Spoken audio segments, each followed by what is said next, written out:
This is what Allah gives us the reminders. Abu Abdullah Muhammad ibn Ahmad al-Qusri relates that in Istanbul there was a governor, he died. They dug a grave for him. When they were on the verge of lowering this body inside the grave, do you know what they saw inside the grave? They saw a black snake waiting for him inside the grave. They were terrified. Naturally they were terrified. They didn't want to bury this guy inside this grave, so they dug another grave. Now they've spent hours digging the second grave. They're on the verge of lowering the body inside the grave, and you know what? The same snake they saw in the first is waiting in the second.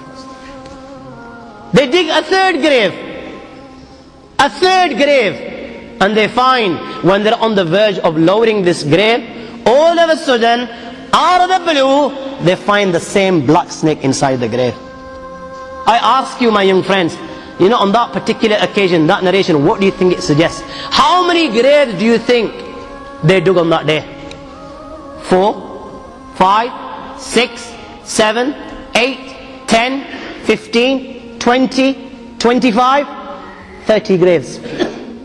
The narration says that on that day they dug about 30 graves. Every time the grave was dug and they were on the verge of lowering this body inside the grave, they would find the same black snake waiting.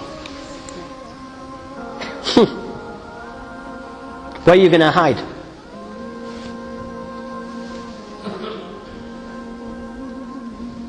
It doesn't come any clearer than this. Where are you going to hide? Where? Allah.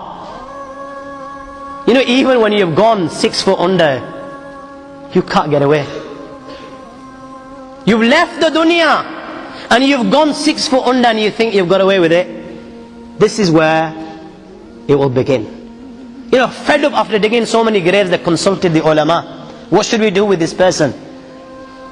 May Allah protect us. They said, you know what? Just bury him inside the grave. Leave the rest to Allah subhanahu wa ta'ala. And they buried him.